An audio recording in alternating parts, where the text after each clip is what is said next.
Ja Ville kysyi, mitä tapahtui? Mä sanoin, että meinasin kuolla suorassa lähetyksessä.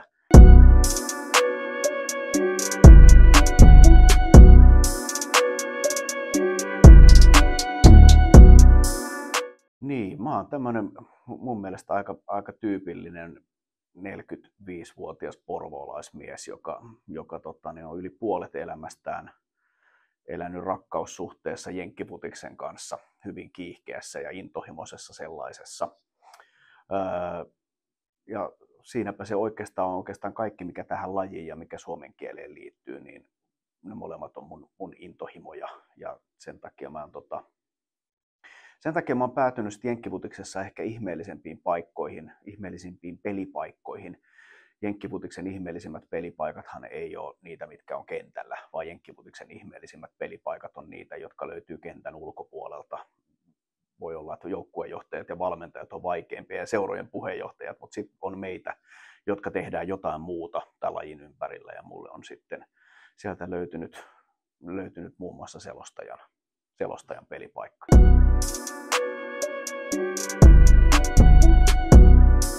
Mä luulen, että mä en siis ymmärtänyt ensimmäistä pelistä. Mä oon ollut vuonna 1991 ekan kerran Porvoon keskuskentällä katsomassa ottelua, jossa Butchers ja Helsinki Roosters kohtas.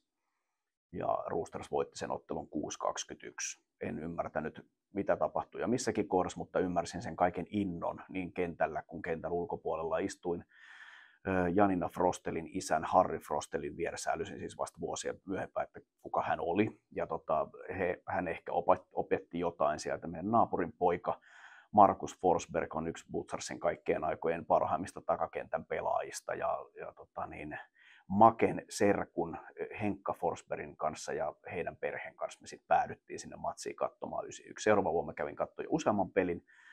Silloin alkoi lippupallotoiminta ja se oli sitten oikeastaan siinä. Siitä on yli 30 vuotta siitä, kun mä oon mennyt eka kertaa Butchersin treeneihin.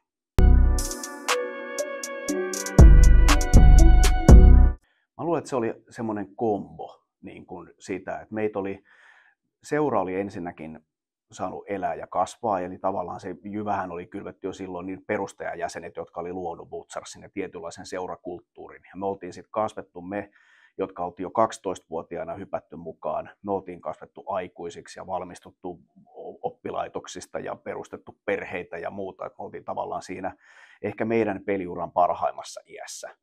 Sitten oli onnistuneet jenkkivahvistukset, oltiin saatu valmennusta ja sitten ehkä se viimeinen silaus oli kestomenestyjä Suomen kaikkien aikojen pelirakentaja Petrus Penkki, joka toi sen viimeisen vaadittavan tason siitä, että mitä me tarvitaan, jotta me voidaan voittaa. Koska me oltiin oltu siinä aika lähellä ja tavallaan tiedettiin, että me voitaisiin pystyä johonkin, mutta me ei tiedetty, että millä avaimella avataan se vikalukko, että me päästään ryöstämään Vaahteramalja. Ja sitten se siitä alkoi. Ja sitten sen jälkeen oikeastaan Suomen jenkkiputiksessa on tiettyjä aaltoja, mitkä tulee, että dynastiat on aika tyypillisiä sen takia, että menestys houkuttelee menestyjiä. Ja mä luulen, että Butchers oli monta vuotta semmoinen paikka, mihin osa varmaan tuli hakemaan ihan vaan menestystä, mutta osa halusi tulla oppia jenkkiputista paremmaksi. Mä luulen, että se oli osa syynä sille, että se putki jatkuu. Ja sitten se, että me oltiin ehkä vielä, tai en voi puhua me muodossa, mutta sanotaan, että ne pelaajat, jotka oli silloin parhaimmillaan ja avainpelaajia siinä joukkueessa, niin ne oli kuitenkin sen ikäisiä, että he jatkuivat aika monta vuotta vielä sen aikaa. Että sen takia se 6 mestaruutta sitten loput tuli.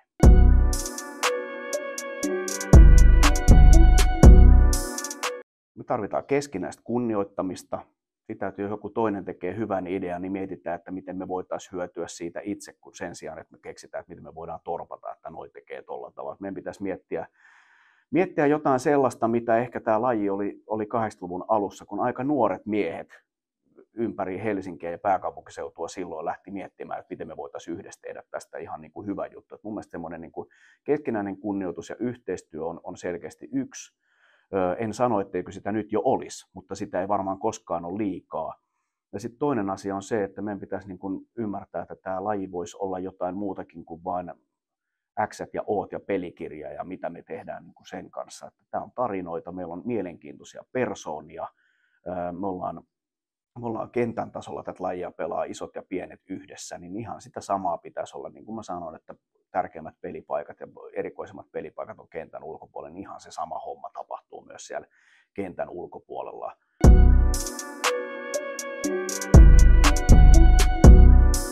Mä en oikein tiedä, että miten se, siis kaikki, tiedän sen, että mikä oli ensimmäinen, mitä kautta toi koko selostushomma on mennyt, mutta ei se ainakaan tietoinen niin kuin valinta ollut siinä vaiheessa, että kyllä mä ensisijaisesti koin aina olevani niin kuin pelaaja, ja mä en missään vaiheessa oikeastaan silloin, kun peliura loppui, niin mä ehkä ajattelin enemmän niin, että jos mä nyt oon vähän tauolla ja jos mä teen jotain muuta niin kuin tässä kohdassa, ja sitten taas mulla oli ollut loukkaantumisia, mä ajattelin, että jos nyt olisi semmoinen kesä, että nyt mies kuntoon ja tällä tavalla,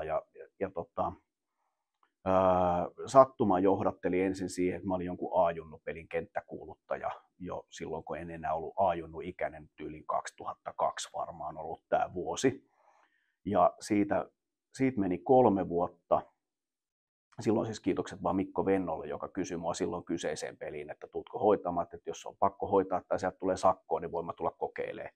2005 mestaruusputki alkoi silloin, mulla meni polvirikki talvella ja mä olin pois sen kauden, että mä en ole pelannut. Esimerkiksi ekana vuonna, vaikka olin osa joukkuetta, niin mä en pelannut käytännössä niinä vuosina juuri ollenkaan, että ei voi sanoa olevani avainpelaaja ollenkaan niissä, mutta silloin tarvittiin siis Vahtera-peleihin kenttäkuuluttajaa. Ja sitten mä ajattelin, että mulla oli jäänyt semmoinen tietty, mä luulen, että tämmöinen lappeenrantalainen kenttäkuuluttaja kuin Hans Nyström, entinen rajaritareiden pelaaja, oli mun mielestä aikanaan erittäin hyvä kenttäkuuluttaja Lappeenrannassa. Muistan, että oli tyyppi, joka osasi huomioida katsojia, osasi kertoa vähän mitä tapahtuu omalla niin kuin persoonallisella tyylillään. Ja mun mielestä sitten mä ajattelin, että tämä on jotain sellaista, mitä meidän pitää tehdä. Me ei selosteta tätä toisillemme, tämä ei ole mikään inside-juttu, tämän pitää olla avoin kaikille ja tavallaan kertoa siitä. Mä väitän, että mä olin silloin opettajan koulutuslaitoksessa opiskelemassa yliopistossa varmaan toisiksi viimeistä vuotta, niin mulla oli myös ehkä semmoinen opettajakäsitys siitä, että miten tästä lajista pitäisi puhua opettajamaisesti, olematta tylsä ja nostamalla sieltä jotain sellaista esille, mitä se katsoja muuten näe.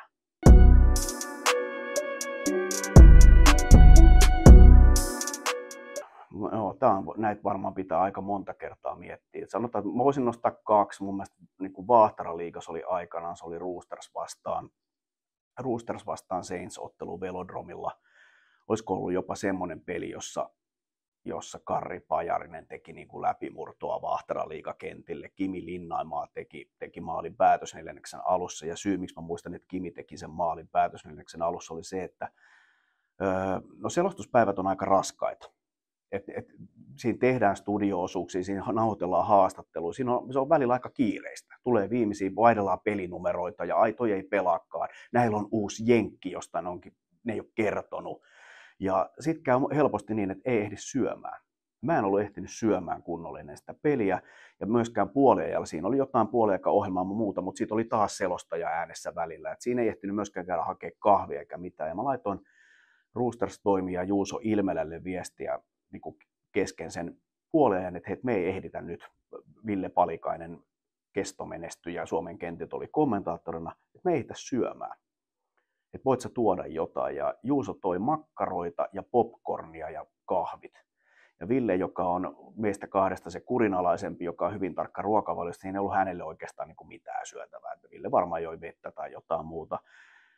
Mutta me ei ehditty syömään puoliajalla.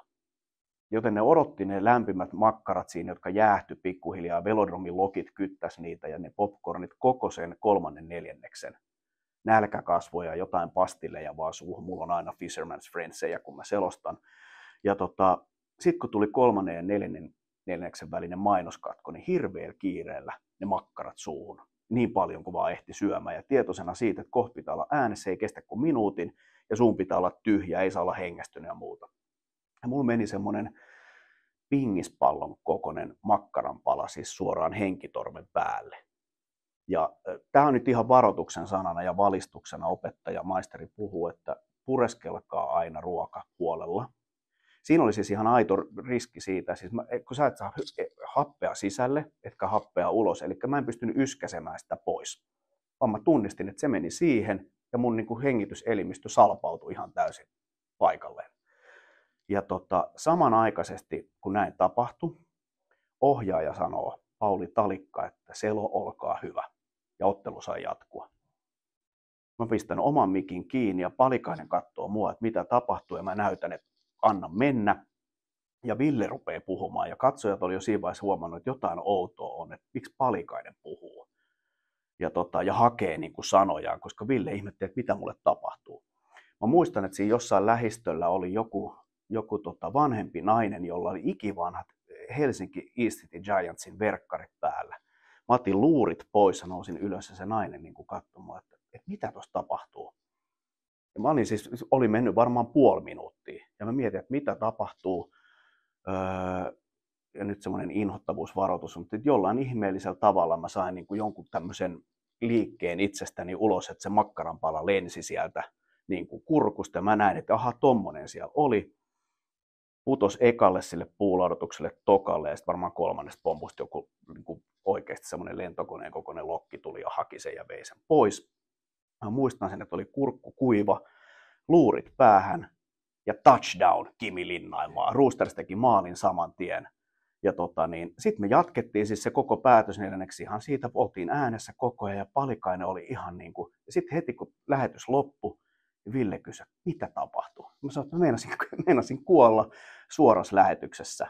Ja toi on siis oikeasti semmoinen tilanne, että mä oon miettinyt sen jälkeen monta kertaa, että kuinka kiireellä ihmiset syö, kun meillä on nälkä, mä ajatellaan, että tämä pitäisi syödä, että pitäisi muistaa jaksaa jauhaa, leikata ne pienemmiksi palasikseen, että tämä on ehkä semmoinen yksittäinen selohetki, joka on jäänyt mieleen, jota aina välillä, mutta siis onhan vuosien varrelle mahtuu aika monta. On ollut tiukkoja vaahtaramalia otteluita, jatkoajalle menneitä Super Bowleja, että on niin kuin aika uskomattomia, semmoisia, mitä NFL:stä muistetaan, että miksi Seahawks ei juossu, vaan ne heitti sen Interin viime hetken. Se oli mun eka Super Bowli. Patriots nousi 25 pisteen takaajoasemasta voittoon. Eagles voitti mestaruuden, vaikka Tom Brady heitti Super Bowlissa yli 500 jaardia.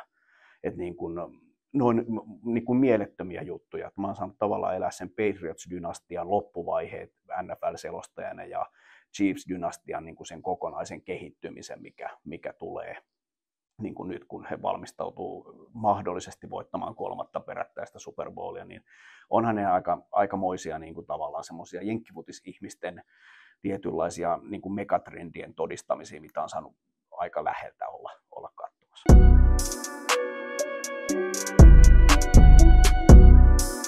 Mun mielestä vähän vaivaannuttavaa välillä. Siis mua vaivaannuttaa se ehkä sikäli, että siis mä tietysti tykkään siis. Mun mielestä mikään ei ole siistimpää kuin se, niin kun, lähinnä siis ei se, että se on just mä, joka selostaa, vaan se itse selostustilanne.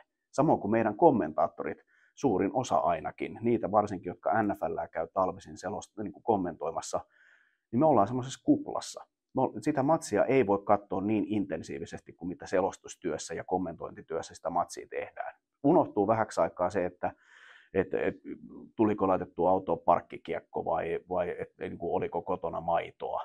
Että niin kun eletään hetki 3 tuntia semmoisessa kuplassa, se on meditatiivinen kokemus ihan puhtaasti se, että ollaan siinä, katsotaan monesko downia kumpi joukkue johtaa ja ikään kuin ollaan osana semmoista satumaailmaa, missä ryntäillään kenttää edes takaisin, niin se on niin kuin varmaan se, mutta onhan se hämmästyttävää siitä, että kun mä oon mennyt ekoihin niin kuin lippupallotreeneihin, että mitä sitten sen jälkeen, ja mä oon tosi kiitollinen ja etuoikeutettu, että mä oon saanut tehdä tätä vielä näin pitkään. Tämä on aika rankkaa puuhaa sikäli, että sano yksi sana väärin, sano joku asia jollain tavalla, niin se kaikki on suorassa lähetyksessä ja jälkeen ulkona, että sitä ei enää saa takaisin. Että kyllä tässä niin kuin tietää tanssivansa semmoisen kinuskikakun päällä ja se jalka voi sinne koska tahansa lipsahtaa, että kiitos varmaan sit tosi monelle muulle siitä, että tätä saa tehdä.